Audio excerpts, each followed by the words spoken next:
Hello, and welcome to Learning Lesser Known Germanic Tongues. In this video, we will go over what is Brabantian. Brabantian is a dialect group located in places such as Netherlands and Belgium. Now, specifically in these places, well, first off in Netherlands, this dialect is found in North Brabant, Southern Gelderland, that's for Netherlands, and as for Belgium, it's found in the following provinces of Antwerp, Flemish Brabant, Brussels, well, at the capital. And the thing is with Brussels itself, there's only a minority of speakers of this dialect, unfortunately. Then moving on, then there's Walloon Brabant, that's another place. And finally, small parts of Limburg is where we have people who speak a Brabantian dialect. We have to make that clear because there's no the Brabantian dialect there. Now, the Brabantian dialects, I should say, are of West Germanic, of what they are, but the dialects themselves, they descend from something called Old Low Franconian, or also known as Old Dutch.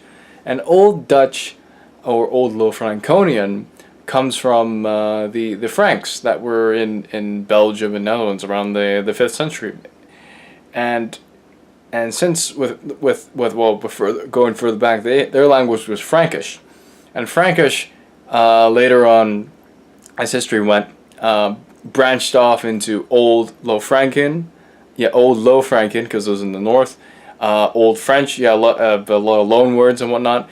And some believe, I would think as well, it branched off into the Franconian dialect of Old High German, and then it sprang off to what it is now. But anyway, so the Brabantian dialect, the dialect group is a descendant from Old Dutch, or if you will, Old Low Franconian, and hence, Further, with the Brabantian dialect group, and the reason I'm calling it a dialect group because there are three forms of it.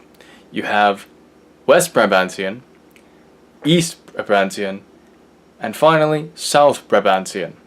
Okay, this video, because it's an introductory video to this dialect group, I won't go into much detail, much detail in any specifically into the dialects. That will come in later videos.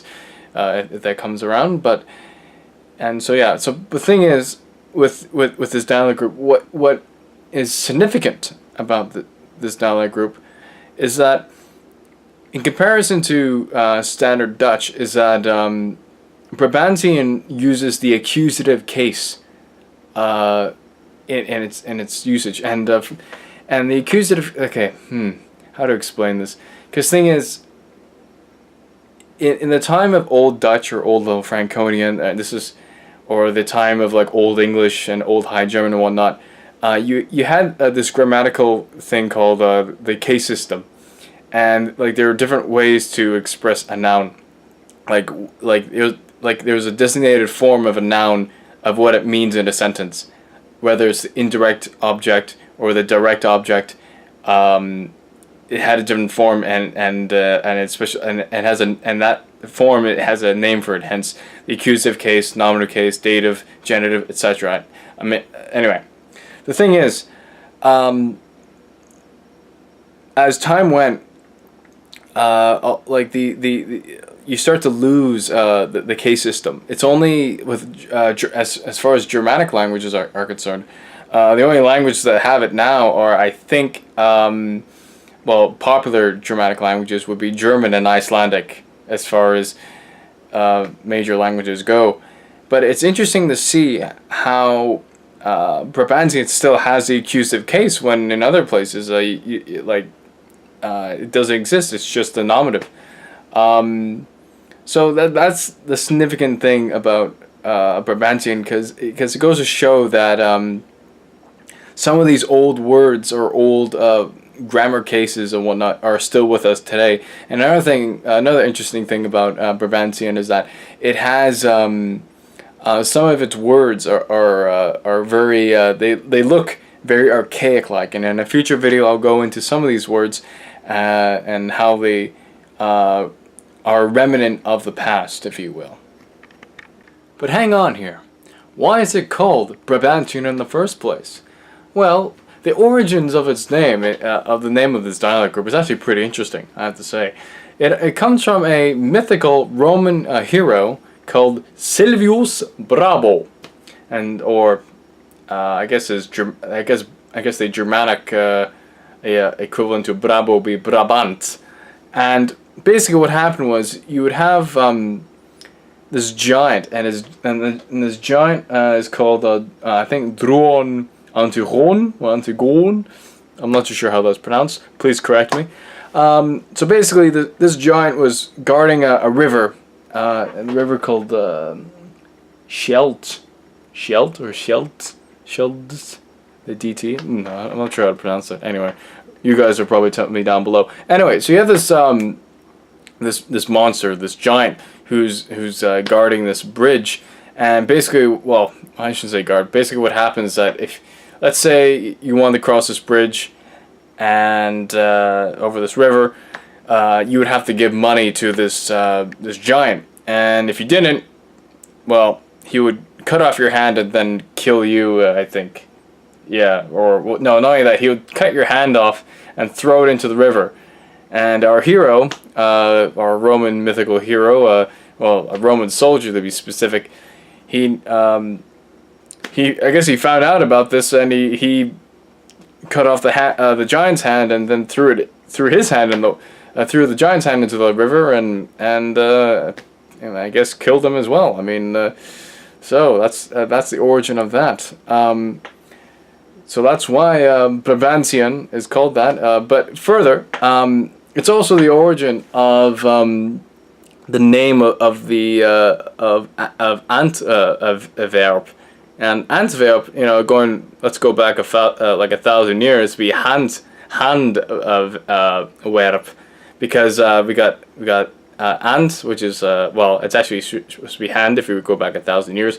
What I've noticed in Brabantian dialects, that in some of them you drop the H, which is interesting, and then werp, werp, or well, that's an older pronunciation, or verb, that it means to throw. It's like Old English werpan, to throw, or that evolved into what we know now is warp, to warp something, to throw it. Another point I like to make is that the reason I'm making this video, and especially on this channel, is that this dialect group is dying. All right, and I'm making this video to spread awareness, especially towards the English-speaking population, who I'd be very surprised if a number of people knew about this specific dialect. But anyway, there are a number of reasons why I would think this is, well, like as most dialects are dying these days. It would have to do with standardization, and it's funny. It's interesting with Brabantian, because in the old days, it was it helped. I don't know how to word this. It helped with the formation of what we know now as Dutch. Yet the dialect itself is dying off. I guess because of standard Dutch, maybe because I guess when people ran the dialect, other people say, "Oh, that's not correct," you know, and how dare you write that, you know. That's another one. Possibly technology. It could be another one, but then again, it's a double-edged sword with that one. Then you can preserve your dialect with technology, like what I'm doing now, spreading awareness. There's that, and well, globalization as well. I mean, you have a lot of people that think outwardly, and you know, so they don't think too much about their own dialect or what have you. Trends and attitudes today would be another one, but globalization is really a double-edged sword, because yeah, people can lose themselves and whatnot, and you know, neglect their origins. But at the same time, you have people who do care, and you have people that care across the world. You know, so if you care about your dialect, we can work together. And if you know sources of this dialect where I can learn more about it, please put them in the what's it called, comment section below. You know, so we can learn together and help preserve your dialect, because you know the world is a beautiful place. It's only good as we make it, and yeah. So anyway, and that's it. So that's Brabantian dialects, and I hope to, and I will be making more videos about this very subject, or about these dialects. Okay. Anyway, thank you for watching. Be sure to subscribe. With this channel, I make videos whenever I can, and if you want to help out this channel financially, please become a patron at my Patreon page down below. My name is Kevin, and you're watching Learning Lesser Known Germanic Tongues. Bye-bye.